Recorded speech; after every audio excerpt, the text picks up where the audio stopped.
Во ова издание, Украина.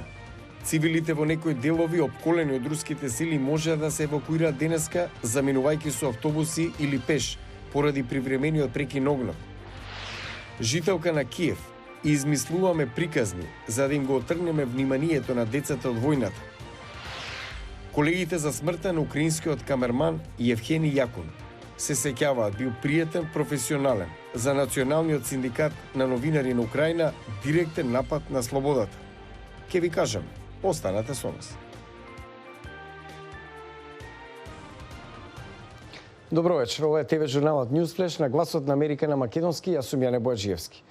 Високиот комесар на Обединетите нации за бегалци Филипо Гранди рече дека немало таков екзодус во Европа од Втората светска војна. Американскиот државен секретар Ентони Блинкен ја повика Русија да дозволи хуманитарен пристап за цивилите во Украина, рече дека сојузниците ќе направат се што можат да обезбедат украинците да го имаат она што им е потребно за да се одбранат. Ева е најновата слика. Евакуацијата се одвива во источниот град Суми, каде неколку часа претходно при руски воздушен напад на стамбена улица загина најмалку 21 цивил, според локалните власти. Руското министерство за одбрана соопшти дека дополнителни коридори за евакуација ќе бидат поставени во Чернихив, Харков, Мариупол. Украинскиот министер за надворешни работи Дмитро Кулеба ја обвини Русија дека држи 300.000 луѓе во заложници во Мариупол и спречува хуманитарна евакуација. Во меѓувреме, американскиот државен секретар Блинкен денеска заминува за Париз на разговори со францускиот претседател Емануел Макрон, кој последните денови разговараше и со Путин и со Зеленски. Белата куќа соопшти дека претседателот Бајден остварил видеоповик со лидерите на Франција, Германија и Велика Британија за да разговараат за ситуацијата во Украина. Портпаролката на Белата куќа Джен Псаки рече дека лидерите разговарале за можноста за воведување забрана за увоз на нафта од Русија. Шефот на украинската дипломатија Кулеба и рускиот министер за надворешни работи Сергеј Лавров треба да се сретнат в четврток во Турција. Кулеба рече ќе предложи директна средба меѓу украинскиот претседател Володимир Зеленски и рускиот претседател Владимир Путин. Секогаш кога ќе одекнат сирените, нашата керка почнува да плаче и бега. Не сакам ниту едно дете во светот да го преживува она што ни се случува.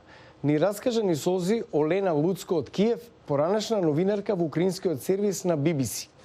Тоше Огњанов има повеќе детали и го пренесува разговорот со Олена.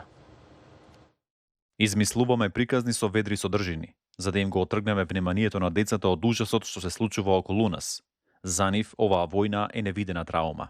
Така ни раскажа Олена Луцко од Киев, која со семејството нашла за солниште во близина на Лавов, западна Украина. Ова е страшно и не би сакала да сите деца во светот ова е преживее, затоа што ова е многу страшно. Нашата ќерка секој пат плаче кога чуе, кога слышна сирена и експлозии. Училиштата низ земјата не работат и стотици деца се веќе или бегалци или пак живеат во засолништа со своите родители. Многу деца имат своите нокови во метро, во шелтери, затоа што е голема опасност за да останат во своите станови. Во рејонот на Лавов за сега е релативно мирно, но тоа не важи за Чернихив, родниот град на нашата соговорничка. Тој се наоѓа близу границата со Белорусија. Нашиот роднини во Чернигив тие денес немале таква можност да излегат од шелтерот. Целиот ден оди авиабомбардирање. Вели дека веќе има десетици загинати цивили во тој реон. За два последни денови, ама ова само официјална статистика, од 50 цивилни луѓе. Како ви разбирате, не се може да биде изброена сега и затоа очекуваме дека жертви на овие руски бомбардирања ќе биде повеќе, многу повеќе. Како што ни објасни, во градовите што се изложени на напади, животот веќе речиси не функционира. Сега нема вода, нема струја, нема храна. Некакви луѓе кои можат да излегуваат од шелтерот гледат дека веќе нема куќа, нема зграда, нема место за живење для нив. Како и повеќето нејзини сограѓани, го повикува светот да и помогне на Украина. Ова не е само нашиот проблем, не е само нашата војна. Ако сега ние не можеме да застанеме Путин во Украина, следните европски страни ќе бидат следни. Разбирате? И сега ние потребуваме, бараме поддршка на целиот свет, поддршка политичка, дипломатска, војничка поддршка, просто поддршка од обични луѓе. Луцко живеела 5 години во Скопје со семејството. До македонските граѓани упатува порака. Кога живеевме во Македонија, јас имав прилика да гледам колку пари троши Русија во Македонија. Ама овие пари одат на пропаганда и јас би сакала да ве кажам на македонците, плашете од руските пари. Бегајте од руските пари, бегајте од рускиот свет, затоа што Русија не носи нешто добро. Поради нападите од Русија, десетици илјади лица дневно ја напуштаат Украина. Според УНХЦР, бројката на бегалците надмина 1 милион луѓе и се уште расте. За Гласот на Америка, Тоше Огњанов. Остануваме на истата тема за крај на News Flash. При руското гранатирање на ТВ Кува неодамна во Киев загина украинскиот снимател Евгени Сакун. Неговата смрт ја нагласи опасноста со која се соочуваат новинарите додека Русија продолжува својата инвазија на Украина. Колегите се сеќаваат на него. Ирина Матвичук има повеќе за опасниот живот на новинарите во воените региони.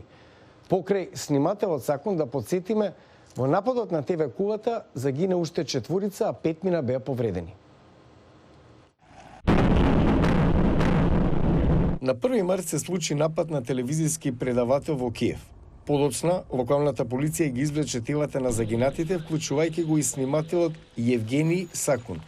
На себе ја имал новинарската легитимација. Работеше на информативна програма што се емитува во живо и со телевизиски екипи на други големи редакции на националната украинска телевизија. Неговите колеги велат дека за време на воените действија новинарите работат претежно на доброволна основа. У нас обједналися 4 од нашите главни медиумски групи се обединија и заеднички известува од цела Украина. Приказната веќе не е специфична задача од одреден уредник или за одреден канал. Тоа е заедничка работа со цел да им се даде на гледачите јасна слика за случувањата. Се уште не знаеме дали Сакун работел или бил таму од друга причина. Семејството на Сакун исто така се води за исчезнато по смртта на камерманот. Околу кулата биле пронајдени уште 4 тела. Не е јасно дали и другите жртви се негови колеги, семејство или посетители. Се обидовме да ги исконтактираме неговите роднини, но не можевме да најдеме никого. Војната натера на евакуација многумина, така што имаме надеж дека неговите роднини и блиски се живи. 49 годишниот новинар бил од Киев. Неговите колеги велат дека бил пријатен, професионален. За Националниот синдикат на новинари во Украина, смртта на Сакун е директен напад на слободата.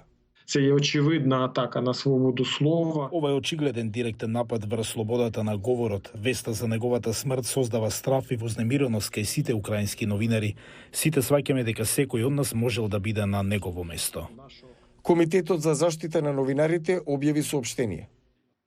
Жалиме за смртта на украинскиот новинар Евгени Сакун, кој беше убиен во руски напад врз цивилна инфраструктура во Киев. Сите страни во конфликтот мора да ги заштитат локалните и меѓународните новинари и да престанат да ги таргетираат медиумските објекти и опрема. Покрај Сакун, во нападот на ТВ Кулата загине уште 4, а 5 беа повредени. Го гледате News Flash, јас сум Јане Бојаджиевски од Вашингтон. За повеќе информации појдете на glasnaamerika.com. Следете не преку социјалните медиуми. Пријатна вечер, се гледаме утре.